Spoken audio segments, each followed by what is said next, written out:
நம்ம மத்திய அரசு ஊழியர்கள் சம்பளத்தை மாற்றி அமைக்க 8வது ஊதிய குழு அமைக்க போறாங்க இல்லையா? அதுக்கு முன்னாடி எல்லா சங்கங்களும் ஒன்னா சேர்ந்து ஒரு கோரிக்கை மனு கொடுக்கணும். அதுக்காக ஒரு குழு அமைக்க போறதா தேசிய கவுன்சில் கூட்டு கலந்தாய்வு சொல்லியிருக்காங்க. இது ரொம்ப முக்கியம். ஏன்னா இதுல தான் நம்ம கோரிக்கைகள் தெளிவா சொல்ல போறோம். இதுல முக்கியமா என்ன கேட்க போறாங்க அப்படின்னு பாத்தீங்கன்னா ஃபிட்மென்ட் ஃபேக்டர்னு ஒரு கணக்கு இருக்கு, அதை மாற்றணும். அப்புறம் குறைந்தபட்ச சம்பளத்தை கூட்டணும். இந்த ஃபிட்மென்ட் ஃபேக்டர்னா என்னன்னா, இப்போ இருக்கிற சம்பளத்தை எத்தனை மடங்கா பெருக்குனா புது சம்பளம் வரும்னு கணக்கு போடுறதுக்கு உதவுற ஒரு நம்பர். இது இப்போ 2.57 மடங்கா இருக்கு. இதை 3.68 மடங்கா கூட்டணும்னு சங்கங்கள் கேட்குறாங்க. அப்படி செஞ்சா இப்போ இருக்கிற குறைந்தபட்ச சம்பளம் 18,000 ரூபாயிலிருந்து 26,000 ரூபாயா உயரும். இந்த கோரிக்கையை நம்ம மனுவில் சேர்த்து அரசுக்கு அனுப்பி அவங்க அடுத்த ஊதிய குழு கிட்ட கொடுப்பாங்க. பல துறைகளில் இருக்கிற சங்கங்களோட பிரதிநிதிகள் எல்லாம் ஒன்னா சேர்ந்து ஊழியர்களோட கோரிக்கைகளை சேகரித்து மனுவா ரெடி பண்ணுவாங்க. இந்த குழு விலைவாசி உயர்வு,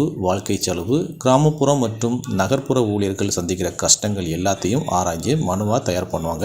இதுல ஓய்வூதிய சீரமைப்பு, அகவிலைப்படி மாற்றம், போன ஊதிய குழுவில் ஏற்பட்ட பிரச்சனைகள் எல்லாத்தையும் தெளிவா சொல்லுவாங்க. விலைவாசி ஏறிக்கிட்டே இருக்கு, வாங்கும் சக்தி குறைஞ்சுக்கிட்டே இருக்கு. அதனால அரசு இந்த பிரச்சனைகளை சீக்கிரம் கவனிக்கணும்னு ஊழியர்கள் பிரதிநிதிகள் சொல்றாங்க.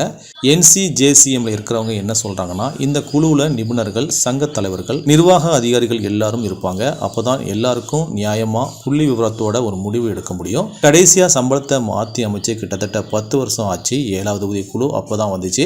அதனால அரசு இதுல தீவிரமா இறங்கணும்னு அவங்க சொல்றாங்க. இந்த குழுவை அமைக்கிறது 8வது ஊதிய குழுவுக்கான முதல் முக்கியமான படி. இன்னும் கொஞ்சம் மாசத்துல இதுக்கான அறிவிப்பு வரும்னு எதிர்பார்க்கலாம். இந்த மனு ஊழியர்களோட கோரிக்கைகளுக்கு முதுகெலும்பா இருக்கும். எதிர்கால சம்பளம், ஓய்வூதியம் எல்லாத்தையும் மாற்றி அமைக்க இது ரொம்ப முக்கியமா இருக்கும். இந்த ஃபிட்மென்ட் ஃபேக்டர் கோரிக்கை, குறைந்தபட்ச சம்பள உயர்வு, இது எல்லாம் அந்த மனுவில் இருந்தா அரசு ஊழியர்களுக்கு நல்ல சம்பள அமைப்பு கிடைக்கும்னு நம்பலாம். NCJCM குழுவை அமைக்கிறது ஊழியர்களோட நலனை உறுதிப்படுத்துறதுக்கும் ரொம்ப நாளா தள்ளிப்போன சீர்திருத்தங்களை தொடங்குறதுக்கும் ஒரு முக்கியமான நகர்வு.